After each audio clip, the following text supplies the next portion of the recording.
Ahí está, ahí está. Bueno, muy bien. Nos reunimos para estar viendo el Yo soy la luz del mundo. eh, y obviamente el tema de la luz del mundo abarca el capítulo 8 y 9 del Evangelio de Juan. No vamos a leer todo, sino como siempre hacemos los jueves, hacemos un recorte y solamente vamos a estar abordando desde el versículo 12 hasta el 29. Desde el versículo 12 hasta el 29. Bueno, ¿dónde estamos ubicados? Estamos en Jerusalén. Ahí ven el mapita, fíjense, estamos en la zona de Judea.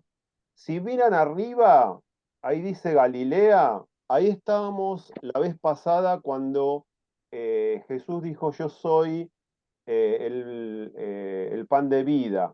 Y en esa zona, en la zona norte, hizo la señal de la multiplicación de los panes. Ahora vamos a explicar por qué él baja, pero sube, porque en realidad topográficamente estamos sobre un monte, Jerusalén está sobre un monte, fíjense que estamos a 700 metros sobre el nivel del mar. Del Mar Negro. Sí, bueno, estamos en Jerusalén, ¿sí? Ahí estamos ubicados. Lo primero que vamos a estar recordando, el recurso didáctico que utiliza Juan en todo su evangelio, que es el diálogo, que no es privativo de Juan, era un recurso muy extendido, muy usado en todo el mundo antiguo. Y la característica que tiene el diálogo en Juan es que genera contrapuntos o es contratético, es decir, genera una discusión. ¿Para qué? Para que salga alguna enseñanza que obviamente al evangelista le interesa que reciba el lector. Entonces, en esas diálogos que generan, que nosotros conocemos bastante, con Nicodemo tuvo un diálogo, con la mujer samaritana, con sus discípulos, con la multitud, con los judíos, con los fariseos. En todos esos diálogos siempre hay un contrapunto, hay una discusión, una controversia, para que de allí aflore una enseñanza que es importante desde el punto de vista del Evangelio para sus lectores, o sea, para nosotros. Bien, estamos aquí. ¿Cuál es el contexto? Bueno, el contexto lo encontramos en el capítulo 7. En el capítulo 7, fíjense en el versículo 1, dice, después Jesús recorrió la región de Galilea, estábamos en Galilea, zona norte de Palestina, quería alejarse de Judea, donde los líderes judíos estaban tramando su muerte, pero se acercaba el tiempo judío del festival de las enramadas. Quizás su versión dice la fiesta de los tabernáculos, que es la misma fiesta. Enramadas, tabernáculos, carpas, es la misma fiesta. Y en el versículo 10 del capítulo 7 dice, pero después de que sus hermanos se fueron al festival, Jesús también fue, aunque en secreto, y se quedó fuera de la vista del público. Y en el versículo 14 del capítulo 7, entonces, en la mitad del festival o de la fiesta, Jesús subió al templo, porque el templo estaba en un monte, subió al templo y comenzó a enseñar. Bueno, estamos en el contexto, capítulo 7, capítulo 8, capítulo 9, en el contexto de una fiesta, era una verdadera fiesta que duraba una semana, llamada la fiesta de los tabernáculos, o la fiesta de las enramadas, o de las carpas. Dentro de la cultura judía, y aún hoy, hay tres fiestas que son muy importantes dentro del calendario litúrgico judío. La primera es la Pascua, que coincide con nuestra Pascua. más o menos marzo-abril, aproximadamente, el Pesaj. 50 días después del Pesaj, de la Pascua, está la fiesta de Pentecostés, muy importante para la cristiandad porque es cuando desciende el Espíritu Santo, primeros capítulos del libro de Hechos, el Sabuot. Y más o menos septiembre-octubre está la fiesta de los tabernáculos, la fiesta de Sukkot. ¿eh? Las fiestas judías tenían dos elementos o dos propósitos importantes. La primera, evocar algún evento histórico que la fiesta traía al presente. ¿eh? Algún evento histórico que corresponde a la historia de Israel. Y lo segundo estaba atado al ciclo agrario de la Palestina. En este caso, la fiesta de los tabernáculos, ya ahí todas los granos y las frutas se habían recolectado. Con la fiesta de los tabernáculos comienza de vuelta el ciclo agrario. ¿Por qué? Porque estamos en otoño, comienzan las primeras lluvias, para ir preparando los campos para la siembra. Cada fiesta indica algún evento importante en este mundo agrario. Sembrar, cosechar, etcétera, etcétera, según el momento del año. Estamos en la fiesta de los tabernáculos. La fiesta de los tabernáculos, ¿qué evocaba? Evocaba a los padres de los contemporáneos del Evangelio, aquellos padres judíos que iban por el desierto después de haber sido liberados de Egipto y que vivían en carpas. Es decir, evocaban, la fiesta del tabernáculo, evocaban a los antepasados judíos que vivieron en carpas, que estaban yendo desde la liberación de Egipto hacia la tierra prometida. ¿Estamos bien? Cualquiera que tenga alguna pregunta, se desmutea y me indica. Bueno, la fiesta de los tabernáculos está en Levítico 23. Levítico 23, fíjense que es un pasaje extenso, pero fíjense las reseñas en rojo. Es una fiesta, un festival de 7 días en honor al Señor, dice Levítico 23, versículo 39. En el mismo versículo dice, después de que hayas cosechado todo lo que produce la tierra, ahí haces la fiesta en agradecimiento. Versículo 42, durante 7 días deberás vivir en pequeñas enramadas o en pequeñas carpas. Versículo 43, esto le recordará a cada nueva generación de israelitas que yo hice que sus antepasados vivieran en enramadas o en carpas o en tabernáculos cuando los rescaté de la tierra de Egipto. Yo soy el Señor tu Dios. Y esto lo va a retomar Jesús, el yo soy, lo va a traer de vuelta a la fiesta de los tabernáculos. En la fiesta de los tabernáculos había dos elementos simbólicos importantes. Había más, pero los más importantes era el agua y la luz. El agua se dedica todo el capítulo 7, cuando dice, de mí correrán ríos de agua viva. Cuando Jesús dice, de mí correrán ríos de agua viva, aquel que tome mi agua se saciará, es porque dentro de la fiesta de los tabernáculos, en los primeros días, había una procesión que salía desde el templo hacia el estanque de Siloé, una procesión sacerdotal, tomaban agua, volvían al templo y rociaban los altares con agua, indicando que esa agua pueda venir nuevamente en el nuevo ciclo agrario, agradeciendo el agua que vino en el ciclo agrario anterior, pero pidiéndole a Jehová que nuevamente traiga las lluvias para los sembradíos. La fiesta del agua. Cuando Jesús seguramente vio esa procesión, se autoevocó o dirigió el símbolo del agua hacia su persona. Ahí está, fíjense, al sur, ahí hay un mapita de Israel, ahí en el medio está el templo de Jerusalén, en el medio está el templo, hacia el sur está el estanque de Siloé, en la zona sur. A ver si se ve, ahí está, zona sur.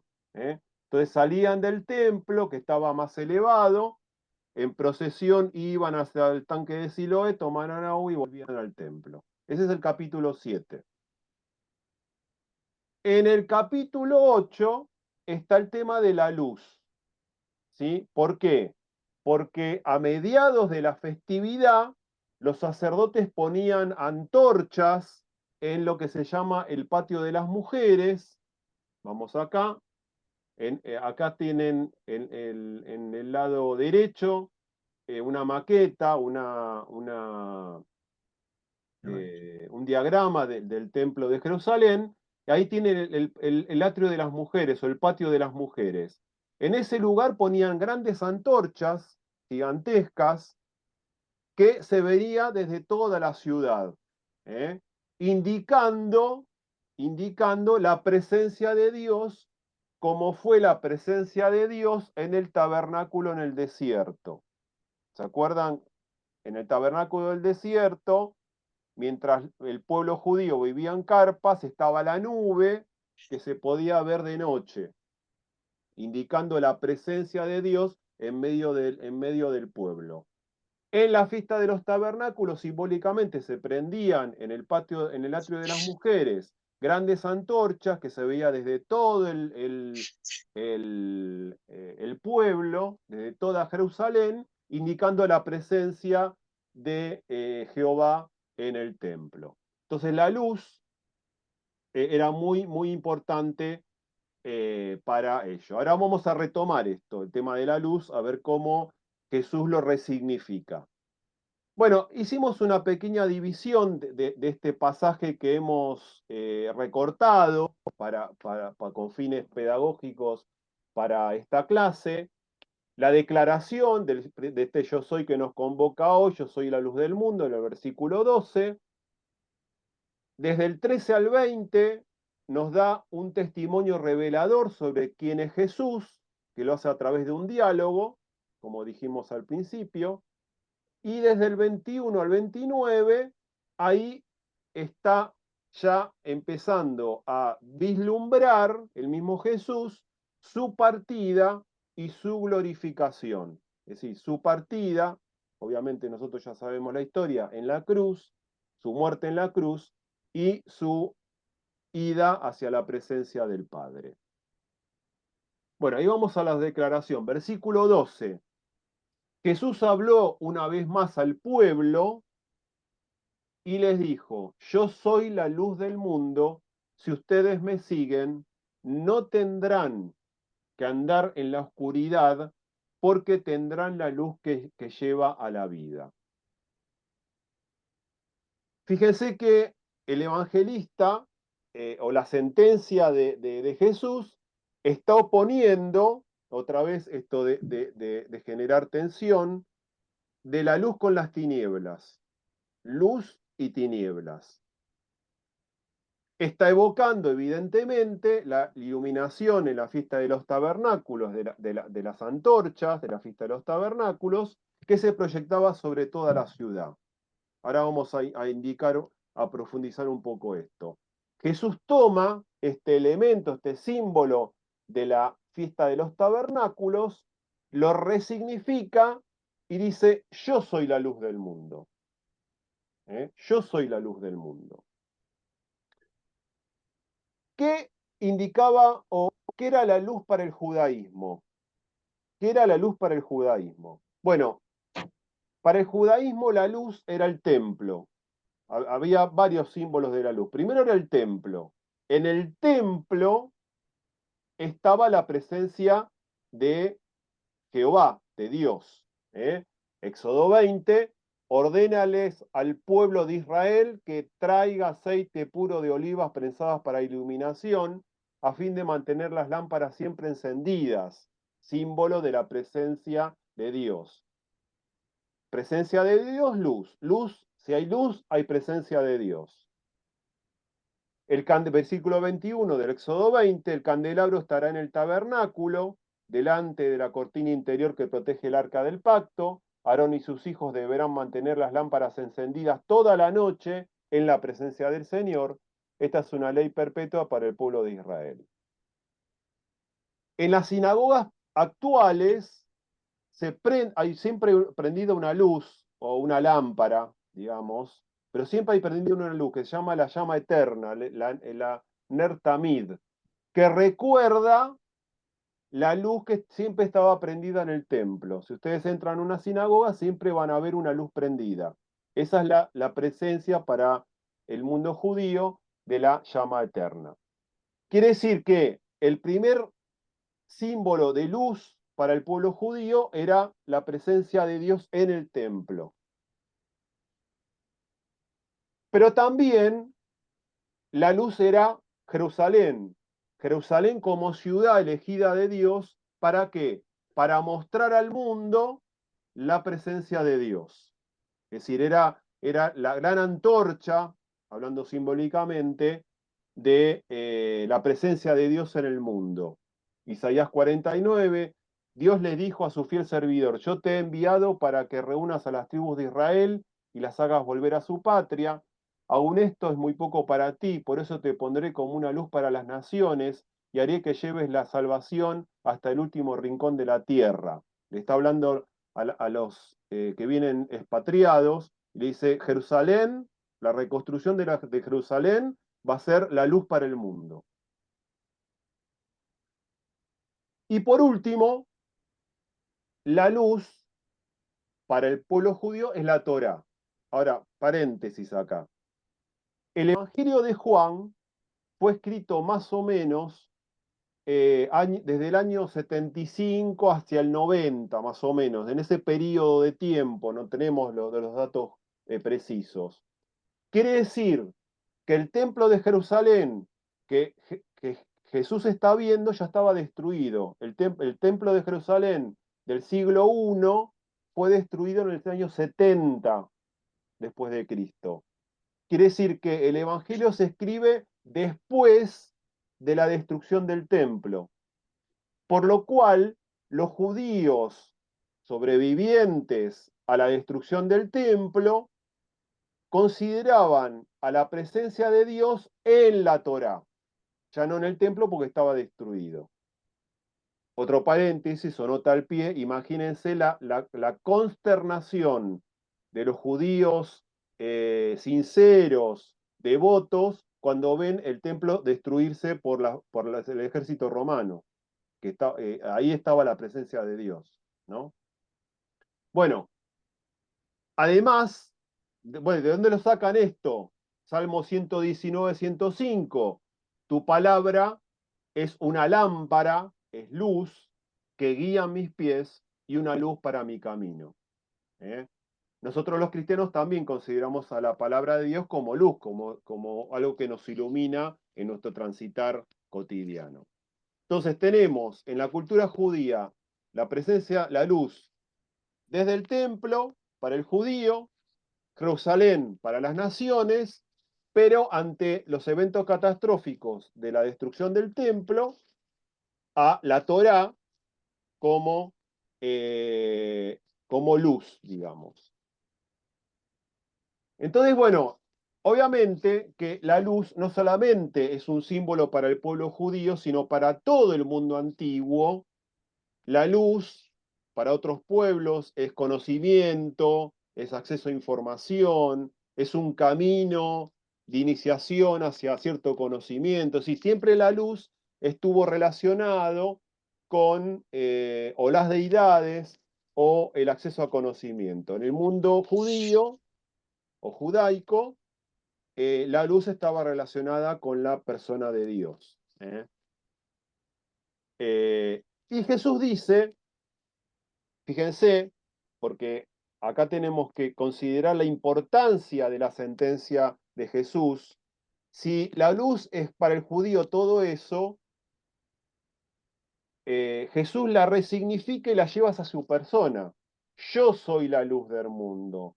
Yo soy la presencia de Dios. Yo soy el que ilumina el camino. Levantó la mano Pablo, ¿puede ser? Sí, porque me acordaba, los oyentes ya en época de Juan, cuando el templo ya fue destruido, interpretan perfecta y cabalmente aquellas palabras proféticas del Señor Jesús cuando ve el templo y la preciosura en Juan capítulo 2 y dice, destruyan este templo y yo lo volveré a levantar en 3 días. Claro, aquel templo majestuoso había tardado 46 años en ser edificado. Sin embargo, aquí Jesús se identifica plenamente con el templo. Ya lo tenemos spoileado de alguna manera desde el capítulo 2, como ahora vamos a tener spoileado de alguna manera adelantado desde el prólogo del Evangelio de Juan, la identificación entre el Hijo, el Verbo eterno, la luz y la vida. Y por supuesto, aquel que, como dice el texto, a partir del cual, a través del cual todo fue creado. Y si todo fue creado a través de él, entonces todo fue creado luminosamente y toda vida fue creada a partir de él. Exacto, gracias Pablo. Quiere decir que Pablo le da un giro al yo soy, a este yo soy la luz del mundo, porque va a apelar a que ese yo soy lo tengamos que seguir. Es decir, ese yo soy, que es la luz del mundo, que nos ilumina, que es la presencia de Dios, hay que seguir a Jesús y eso generará un cambio de vida. Es decir, que en esta sentencia Jesús está proponiendo que desde su persona haya una vinculación entre el creyente y Jesús. Y nos está asegurando que cuando haya esta vinculación, este seguimiento, este cambio de vida, no vamos a caminar en oscuridad, no va a haber tinieblas, sino en nuestra vida va a haber un camino iluminado, un camino de luz. Y ahí vienen las controversias de capítulo 8. ¿Se acuerdan? Al principio dijimos que el Evangelio de Juan genera controversias, genera contrapuntos, genera discusión. La pregunta es, ¿quién o quién revela a Dios entonces? ¿Es el templo? ¿Es Jerusalén? ¿Es la Torá? ¿O es la persona de Cristo? Ahí está el dilema, ahí está la controversia. ¿Y cuál es el lugar de la presencia de Dios? ¿El templo? Ahora está destruido, la Torá, Jesús, ¿no? Y ahí está la controversia planteada con esta sentencia. Y ahí tenemos que meternos un poquito con el tema de la Shekinah, de la presencia de Dios, o el cabot de Jehová, la gloria de Dios. ¿Dónde estaba la gloria de Jehová? Bueno, siempre dijimos al principio, o estamos tratando de pensar juntos y juntas, que la presencia de Dios en el mundo judío estaba en el templo de Salomón, por ejemplo. El templo de Salomón es el primer templo que se construyó después del tabernáculo, siglo 5, 4, no, más atrás, 6, 5, antes de Cristo, que es destruido por Nabucodonosor, por los babilónicos. ¿eh? Fíjense, al salir en Primera Reyes 8, al salir los sacerdotes del lugar santo, una densa nube llenó el templo del Señor. Los sacerdotes no pudieron seguir con la celebración a causa de la nube, porque la gloriosa presencia del Señor llenaba el templo del Señor. ¿eh? Es decir, que para el judío el templo era la presencia de Dios. Pero ante la destrucción del primer templo, se construye el segundo templo, el templo de Herodes, templo que es contemporáneo al Evangelio de Juan, y es destruido en el año 70, como les estaba diciendo. Y fíjense la sentencia de un rabino que se llamó Hanibal ben Teradión, que vivió más o menos en el siglo I, siglo II, entre siglo I y siglo II, al ver la destrucción del templo, dice, dos personas que se sientan y no hablan palabras de la Torá, este es un asiento de escarnecedores, como está dicho, ni se sienta en la silla de escarnecedores, Salmo 1. Pero dos personas que se sientan y hablan palabras de la Torá, la presencia divina descansa entre ellos. Lo que le decía recién, ¿no? Ante la destrucción del templo, si dos o tres personas, y esto nos evoca a Mateo, dos o tres personas están reunidas en mi nombre, la presencia de Dios está en medio de ellas. Y ahí a mí me gusta bastante la historia, les dejo una imagen. Eso es una estela que está en el arco de Tito, que está en Roma, ahora se les voy a mostrar un arco de Tito, que muestra el saqueo del templo por el ejército romano en el año 70. Se están llevando una minorá, la minorá era el candelabro de 7 brazos, se están llevando los elementos de culto, bueno, esto está en esa... Y ahí tenemos un detalle, ese es el arco de Tito, que está en Roma, y en su interior hay un detalle del saqueo del templo de Jerusalén. Entonces, ¿qué es la Shekinah para los cristianos? ¿Dónde está la presencia de Dios? Bueno, Jesús es la presencia divina. Ahí está la presencia de Jehová. Mateo 18, pues donde se reúnen dos o tres en mi nombre, yo allí estaré entre ellos. Mateo 18, 20. Yo estaré entre ellos. Dice que la presencia de Dios está en la presencia de Cristo en nuestros corazones. Sentencia muy, pero muy potente y muy importante. Pablo levantó la mano. Sí, quisiera invitarlos, no sé si hermanos ven allí la palabra que transliteró Alberto, Shekinah. En realidad, bueno, translitera una palabra hebrea que se pronuncia semejante así, está compuesta de tres consonantes, la Shin, la Kof y la Nun, o sea, sh, ¿ven el sonido? Sh, ¿Por qué digo esto? Porque esto que significa presencia, estar, establecerse, habitar, ir a vivir, esta palabra, el verbo shakán en hebreo, pasó al griego que toma Juan en primera Juan 14 casi literalmente. Y cuando dice, el verbo se hizo carne y habitó entre nosotros, literalmente dice, tabernaculó entre nosotros. Es decir, lo que dice es skenosen, skenosen.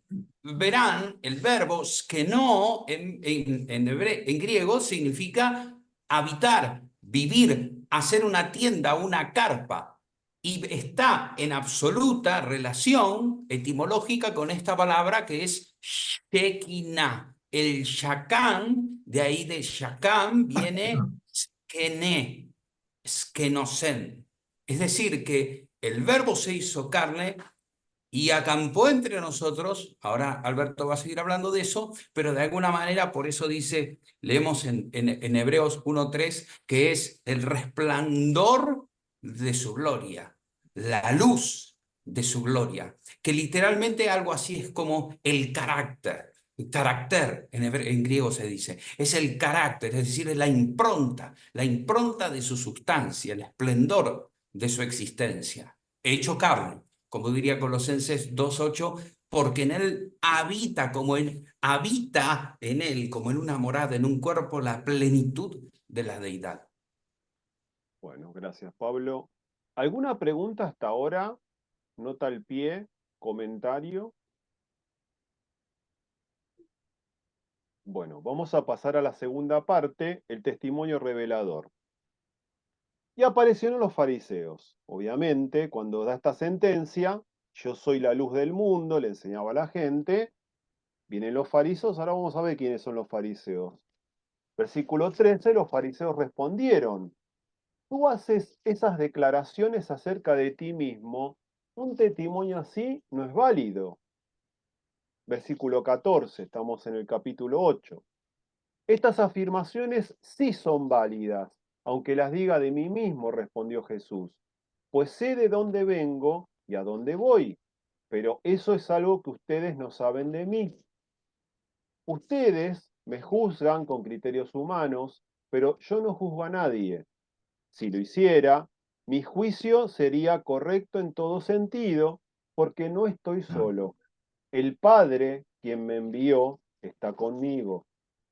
La misma ley de ustedes establece que si dos personas concuerdan en algo, su testimonio se acepta como un hecho. Eso está temperamente está en Deuteronomio 19:15. Yo soy uno de los testigos y mi Padre, quien me envió, es el otro. Entonces los fariseos le preguntan, ¿y dónde está tu padre? Le preguntan los fariseos. Jesús contestó, como ustedes no saben quién soy yo, tampoco saben quién es mi padre. Si me conocieran a mí, también conocerían a mi padre.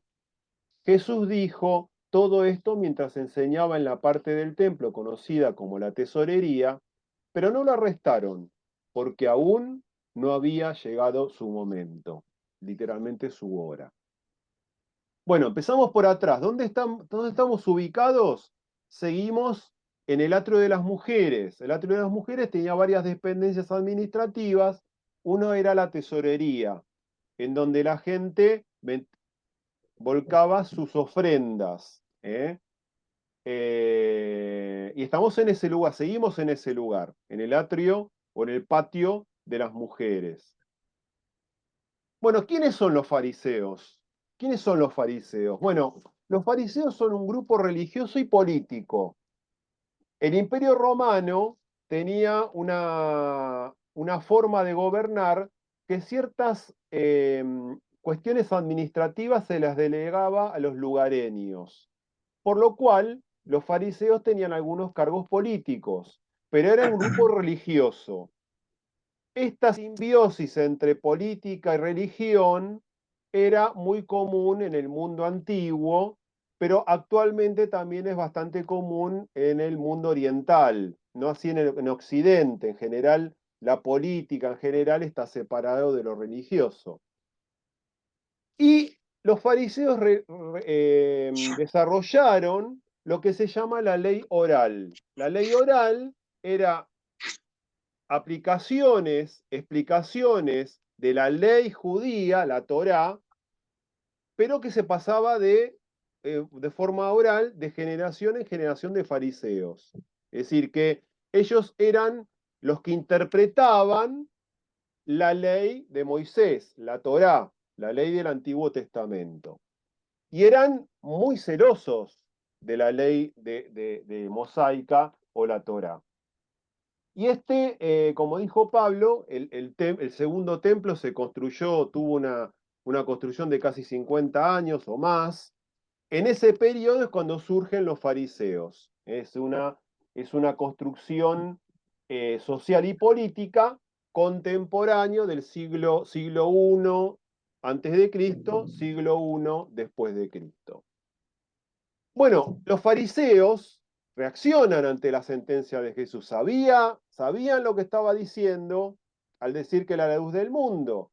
Entonces le dice, tu testimonio no es válido. ¿Por qué? Porque en la ley judía tenía que haber dos testigos para avalar un testimonio. Podía ser el que hablaba, pero tenía que presentar por lo menos un testigo que avale ese testimonio, ese relato. Los judíos o los fariseos le dicen, es anecdótico lo que estás diciendo, estoy parafraseando, porque vos estás dando testimonio de vos mismo, pero para nuestra ley ese testimonio no es válido porque tenés que presentar testigos. Es decir, que le presentan una argumentación jurídica en contra de lo que había dicho Jesús. Entonces debería presentar testigos. ¿Y qué hace Jesús? Bueno, primero dice, mi testimonio es válido porque yo digo la verdad. Y el segundo es porque mi testigo es el mismo Padre que habita en este templo. ¿eh? Primer respuesta, versículo 14 y 15, el testimonio es válido, pues Jesús sabe sobre su origen y su destino, y los fariseos desconocen el origen de Jesús. En la segunda respuesta, en el versículo 16 al 18, en la segunda respuesta, ahí sí presenta el testigo que le estaban pidiendo los fariseos. Mi testigo es el mismo Padre. Él me envió, el mismo Dios, y es el que permanece en Jesús. Y los fariseos, como lo vimos las clases pasadas, que tenían ese pensamiento judío arraigado a lo material, dice, ¿dónde está tu Padre? Versículo 19. Y él le contesta, ni a mí me conocéis, ni a mi Padre ustedes conocen. Si me conocieran, conocieran también a mi Padre. Quiere decir que los fariseos juzgan según la apariencia y responden a un horizonte de existencia y a categorías materiales. Pero Jesús no juzga o no juzga presentar una verdad que es una sentencia teniendo apoyo del Padre. Es decir, que su sentencia, sus afirmaciones, tienen el respaldo del Dios Padre, que para los fariseos su asiento estaba en el templo. Fíjense cómo siempre está la tensión, el punto de vista de los fariseos con el punto de vista de Jesús. Pablo, Me acordé de una, espere que bajo la mano. Me acordé de una profecía, de un testimonio. Estaba leyendo y digo, ¿cómo no lo tuve en cuenta? Está en Lucas, Lucas 2:27, movido por el Espíritu Santo. ¿Recuerdan cuando llevan a presentar a Jesús al templo?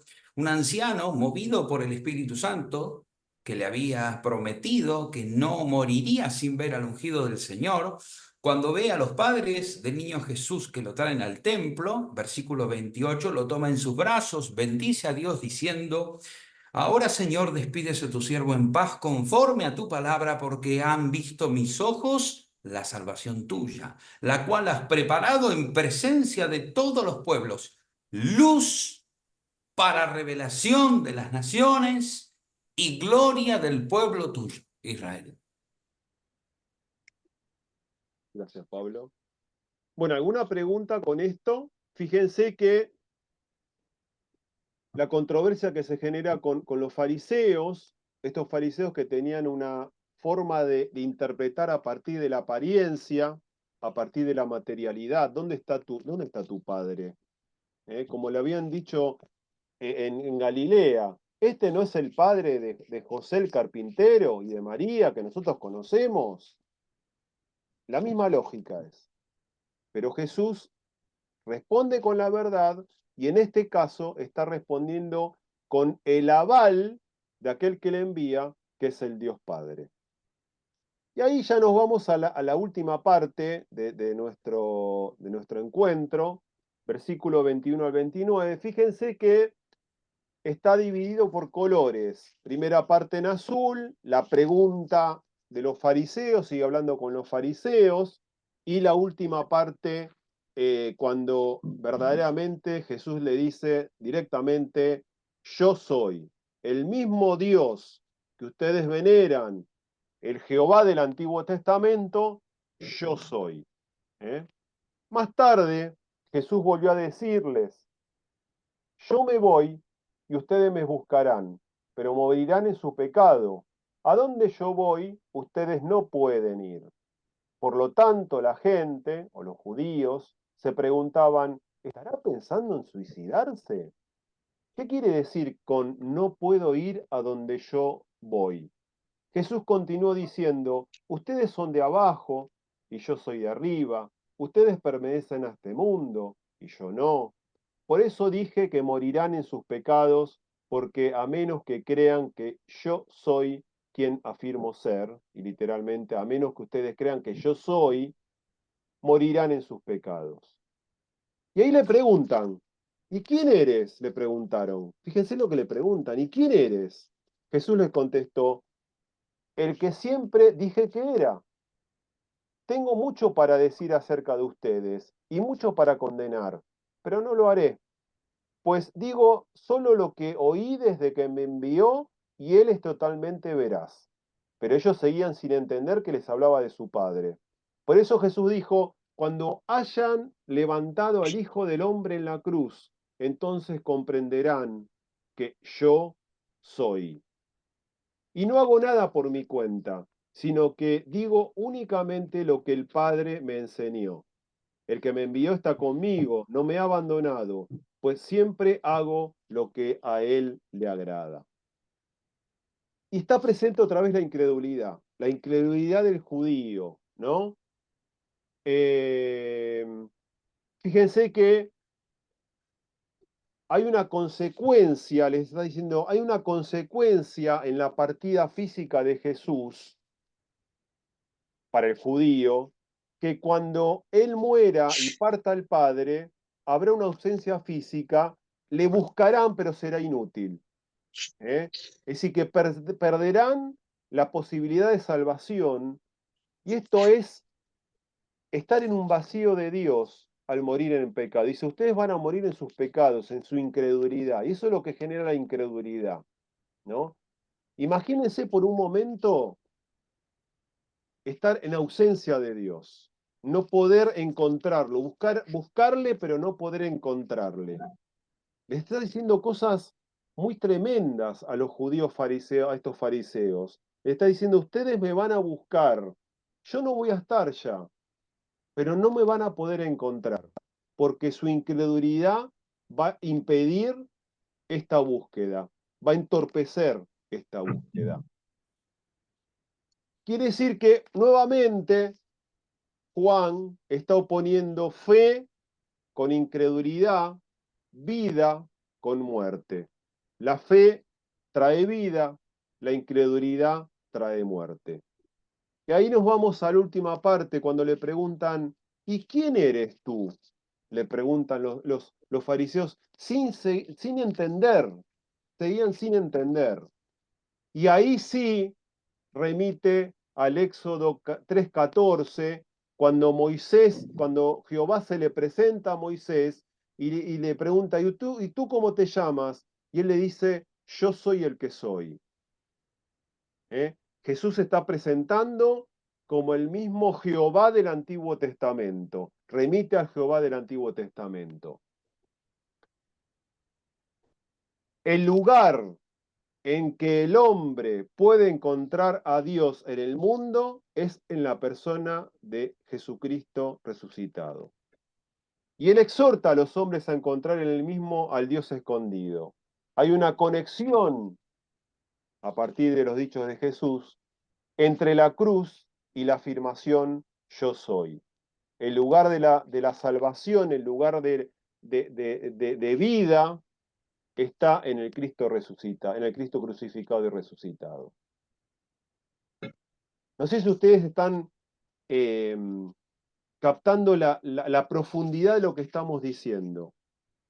Cristo se está presentando parado en el templo judío, en ese templo que para el judío era la presencia de Jehová, del Dios del Antiguo Testamento, está diciendo, yo soy la luz del mundo, yo soy el mismo Jehová que se presentó a Moisés en el monte Sinaí.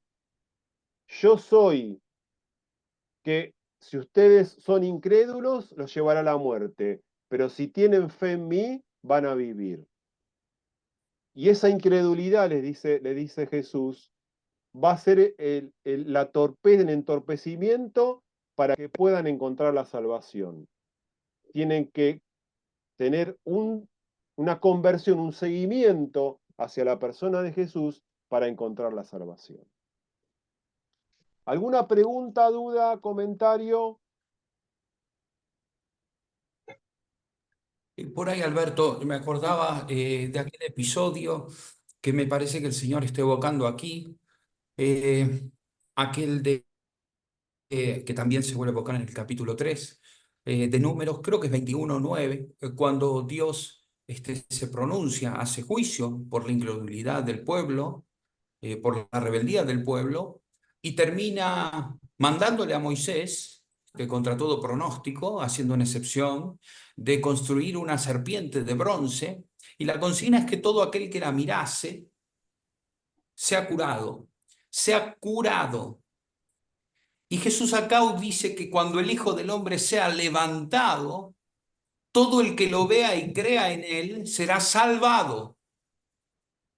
Entonces me quedó como, me quedó en deseo compartir esa analogía que también puede encontrarse, digamos, en el pensamiento de Jesús. Jesús sabe que levantar la mirada para obtener bendición de parte de Dios, en ese momento era la curación, es decir, era no morir, no morir físicamente. En este caso él sabe, porque sabe quién es y se presenta como el que es y el que hace ser, como el santo, el que santifica, como el que vive y aquel, como dice en otro pasaje de Juan, aquel al cual el Padre le ha dado el dar vida en su nombre, aquel que nos vuelve a nacer, que nos vuelve a reparir, aquel que nos puede engendrar de nuevo por obra trinitaria, ¿no? Del Padre, del Hijo y del Espíritu Santo. Pero me quedó esa cuestión de esto de ser levantado. No indica solamente de qué manera va a morir, ¿no? Sino que indica qué efecto va a tener sobre aquel que lo mire con fe, a aquel que va a ser solamente un hombre crucificado, pero como dirá paradójicamente en la inscripción, y solamente lo aparece en, en Juan 19, es el rey de los judíos. Van y le dicen, no digas eso. Y ahí proclaman los judíos sin darse cuenta, otro yo soy Tácito. Dice, no digas rey de los judíos, Pilato. Pone, él dice, yo soy el rey de los judíos. Que eso es lo que vamos a ver si Dios quiere al final. Bueno, voy a dejar de grabar.